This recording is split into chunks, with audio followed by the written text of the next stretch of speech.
Hi, welcome to my podcast, Becoming a Cut Flower Grower. I'm your host, Lydia, and I'm here to share my year of growing and selling cut flowers. I'll be giving you the lowdown on everything I'm doing and sharing all the highs and lows, the good times and the inevitable disasters, all in real time. Join me on my cut flower journey, starting right now.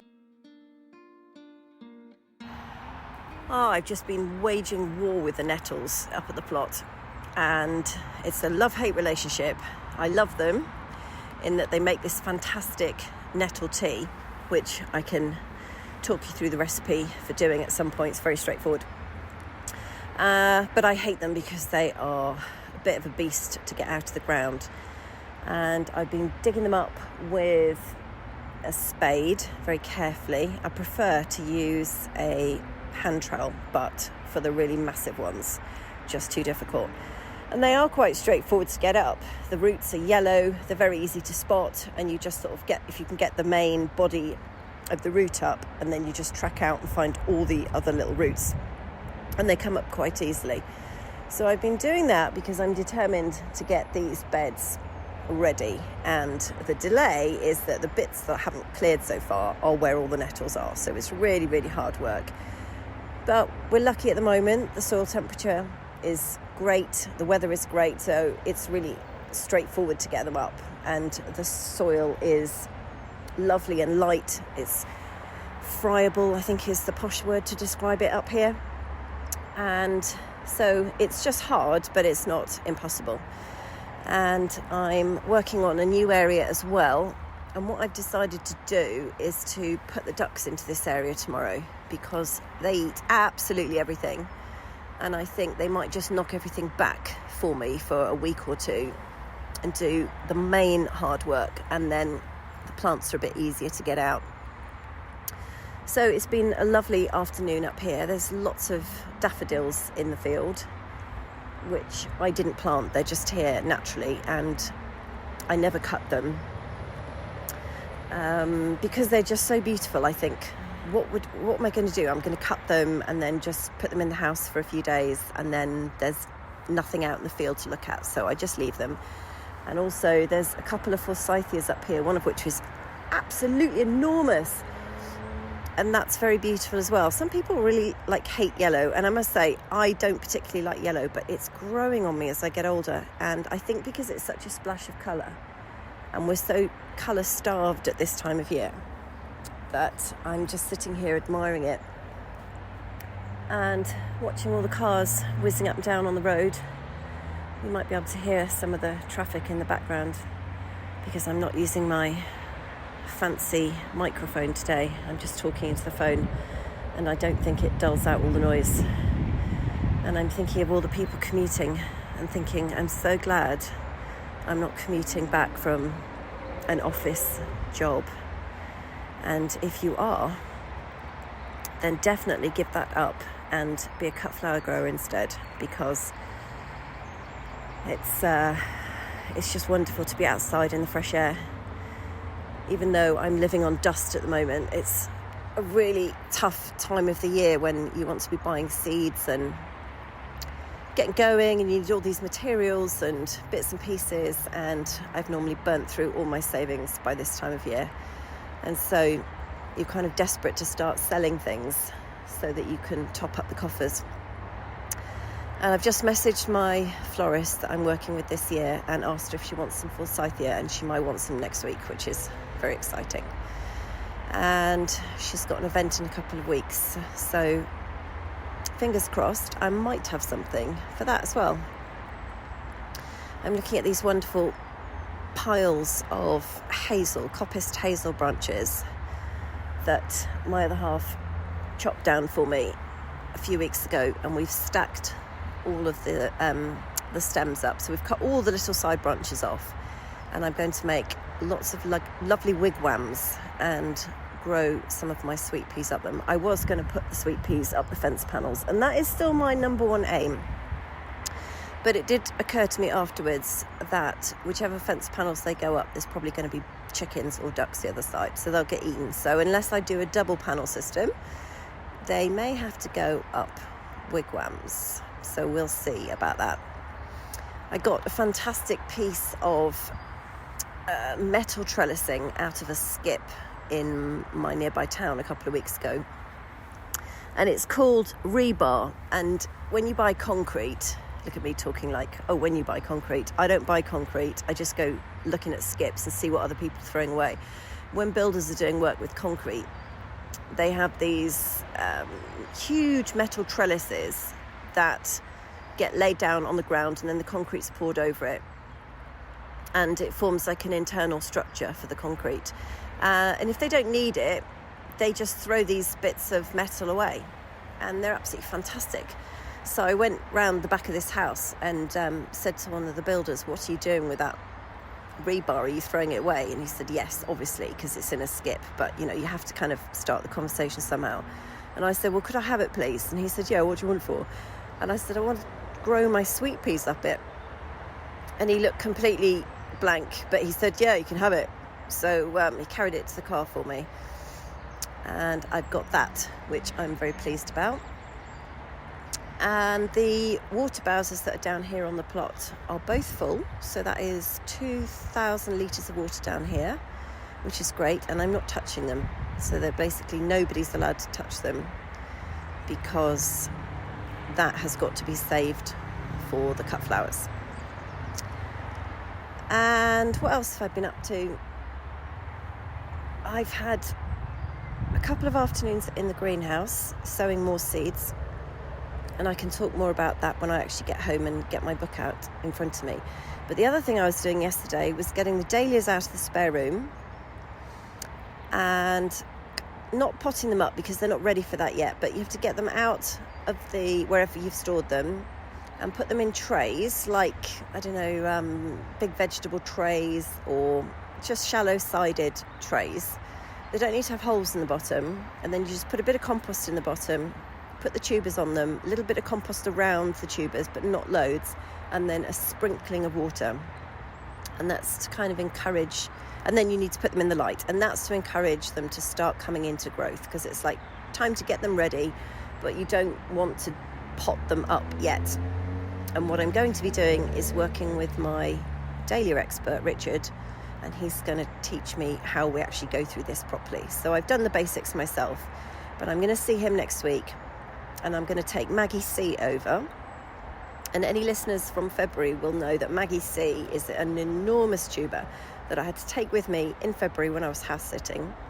I took her with me in a bag because she was sprouting in January, and I thought, I can't leave her just in case like my home burns down or anything. I'll have to take her with me. So she came with me, and she had a bit of time on the underfloor heating, and then I thought, she's going a little bit too fast here, so I put her upstairs and slowed her down a little bit, and she's raring to go. And what we're going to do with her is split her, because according to Richard, and he is the expert, you want smaller tubers for beautiful sort of exhibition quality dahlias. You don't want whomping great tubers, because they don't put on as much growth.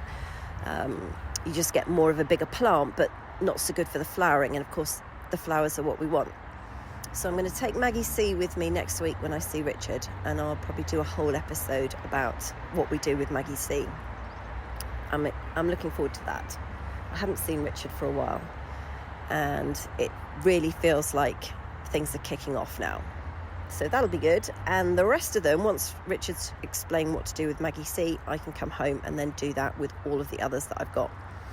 And then do a final count so that I can work out how much space to allocate them up on the plot. Because I was so proud of myself for having 48 square metres. I thought, oh, that's amazing. And now I'm just looking at it in total despair, going, it's absolutely nowhere near enough. And I need more space. So I'm kind of digging everything up in the hope of making some more space. I'm wondering whether some things I might just leave them in the pots for this year. So plants that I bought in the sale at the wholesalers, I was thinking, oh, I'll plant them out, and then I'm thinking, nah, maybe just leave them in their pots, because I need space for all the vegetables, and they're supposed to be going in this new little triangle that I dug up last week. But I don't know, I'm so terrible. I would have like 50, or I'd have 100 broad bean plants if it was up to me. I just, just basically need more space. So we'll have to see what we can do about that. Anyway, it is nearly time to put the birds to bed. So I'm going to go and sort them out, give them a handful of corn before bed. Check on Kylie. Kylie is hopefully going to be a mum on Thursday. She's been sitting now for nearly 3 weeks, and I had a look at the eggs the other day, and there are 3 baby chicks inside her 3 eggs. So I'm really excited for her. So she needs to come out, stretch her legs and have a little bit of tea, and I'll pack up all the tools and get ready for this evening. All right, I'll speak to you in a bit. Alrighty, I am back in the warm. Welcome back. So I mentioned earlier about a nettle tea recipe, and what I meant to say really was it's a nettle liquid fertiliser. So it's not the tea that you would add hot water to and drink it, although you could also do that. Nettles are supposedly really, really, really good for you, and I'm busy looking into them a little bit more because apparently they've got just so many health benefits, and I have so many on the plot, so I'm thinking, how can I consume more of these guys and I would be a bit healthier? Anyway, back to the nettle liquid fertiliser. Now, the reason this is so good is it's jam-packed with nitrogen. There are lots of other good stuff in there, magnesium, potassium, calcium, stuff that the plants need, but the nitrogen is a really, really big one. And the easiest thing to do is cut a whole load of nettles. You can use old ones or new ones, but I prefer to use the new ones in the spring. I just like them, they're prettier.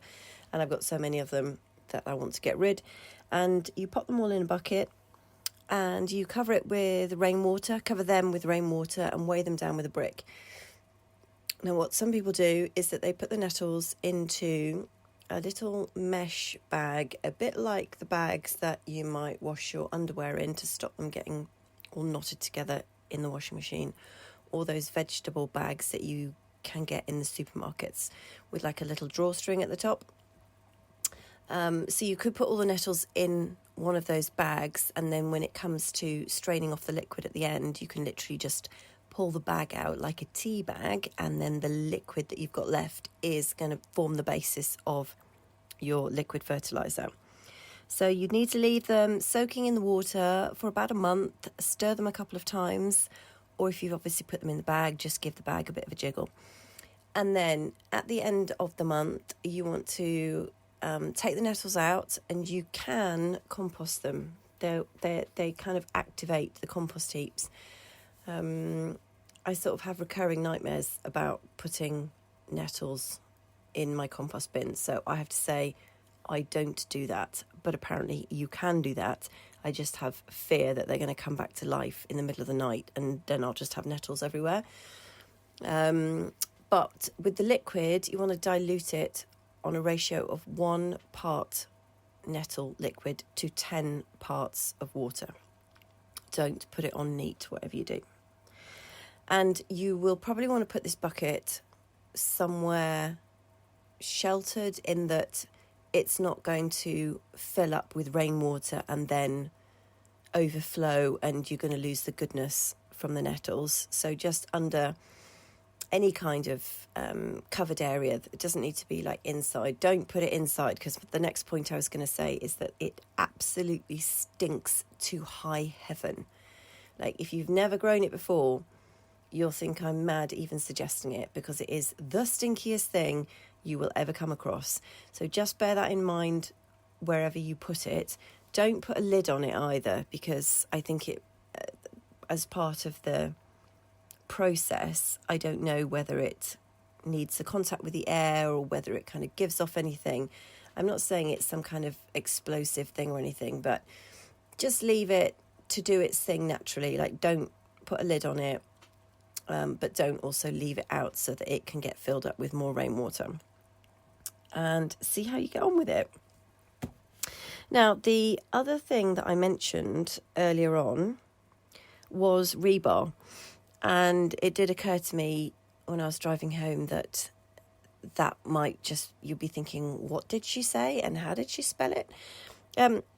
All it is a steel mesh, basically. So it looks like a piece of garden trellis, but it's made out of steel, and it kind of got, lattice structure, and it's used to strengthen concrete.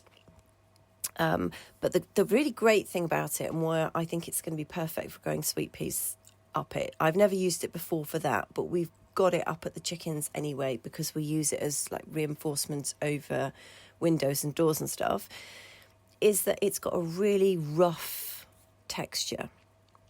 So it's going to be perfect for climbers to cling on to. Because as you'll know, if you've ever tried to grow sweet peas up bamboo canes, they just can't cope, and you'll come out to see them one day and you'll just find them all in a big heap on the floor because they've tried, they can't get any grip, and they just sort of give up and just collapse in a big heap on top of each other. So they really need to grow up something that's got a bit of texture that they can kind of hang on to. So that's why I think the rebar is going to be really useful. And also it was free, and we all love free stuff, and I love stuff out of skips. I said that I would update you on the seeds that I've been doing this week. So I got into the greenhouse and I did my sweet peas, so some more of the sea mist that I did last week, and then also the white swan, which is the pure white ones. I've also done my third lot of zinnias, the Lilliput salmon ones. Got some nigella going, so I've done the pink version this time, Persian Jewels Rose it's called. I've got some Ami Magus on the go. I opened my calendulas, sherbet fizz, got them going. The Breezer Maxima, which is the little grass, the little tiny dwarf one with the little dangly bits. That should be lovely. And I've done a second tray of Orlia grandiflora as well. So that is all of that lot, and they're all inside as well. They've come inside, and then the seedlings that are germinated from last week, so the cornflowers, the zinnias, something else, they've gone outside because they are hardy annuals, those guys, and once they've germinated, I'm not worried about something eating them in the greenhouse, whereas I don't want to put any seeds in the greenhouse at the moment. I'm just being super cautious because I just don't want to have any incidents this year. I'm probably worrying too much, but it's just so important that I get it right. I guess the final thing that I was going to mention was that it is a really, really lean time of year, this. Because I'm beginning, I'm still very much focused on the peak season, which is summer. And I'm growing everything, or pretty much everything, from seed to keep my costs down, which means, and I'm also not using a polytunnel or a heated greenhouse or anything like that. So I'm very much focused on the summer months, and I'm still practicing, I'm still learning what I'm doing. So that's where my focus is. But if you are, maybe you're a little bit further down the line, or you're just starting out, for example, you have to really think about what you're going to be selling every month of the year. And if it's not flowers, live flowers, is it, for example, cut flowers? Is it going to be wreaths? Is it going to be gifts made out of some kind of flowers? So I know I've got forsythia up in the field, and there's daffs everywhere, and some people's camellias are out, and there's hellebores still out, and there's muscari around. So some people, like some florists, are doing beautiful Easter wreaths, for example, and that could be something that you could either make yourself. I'm not creative enough to do that stuff, unfortunately. Or you could sell into florists who would use your materials to do that.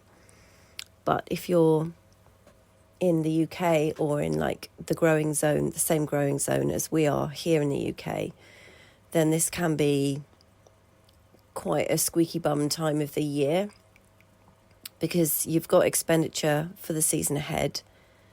And as I said, I'm very much focused on getting the summer time right. I think it would be too much for me as a novice grower to be trying to nail every single season successfully. It's just not going to happen. So that's where my focus lies. But I'm thinking already, where do I want to be this time next year in 2026? What do I need to make sure that I'm growing or sowing now or thinking about buying later in the year, so that I have something for sale in February and March? Otherwise, and in fact even into April really, otherwise it's really lean times, and it needs to be something that's different from what is available in the shops. So I hesitate to compare beautiful British organic seasonally grown flowers to supermarket flowers, but let's be realistic. If people are going in and spending £1 in Marks and Spencer's for a bunch of daffodils, then they're not going to give you £4 or £5 unless they're something that's going to blow their socks off and it's something absolutely jaw-droppingly beautiful. But you'd have to get that absolutely right. I think the market is flooded with flowers at this time of year that are super, super cheap and a bit tricky. But things like hellebores are gorgeous if you can find a market for them, and obviously forsythia. And I was eyeing up the one in the plot this afternoon, and thinking, I really, really want to go and cut a load of stems and put them in a massive vase, and I can't because I actually don't even have the space to do a massive display. But if I was a florist for a big house, they'd be having a massive arrangement of forsythia in the hallway. Anyway, I digress. I really wanted to just flag that up about thinking about what you do a year, or at least a year in advance anyway, so that you have some revenue coming in at this time of year and that you're not just eating dust like me. Well, that's it for today. Please join me next time. Episodes come out on a Tuesday and a Thursday, sometimes a Friday. So do follow the podcast so that you don't miss an episode. You can contact me via my Instagram, which is at henhillcutflowers. And I always love hearing from you. Until next time.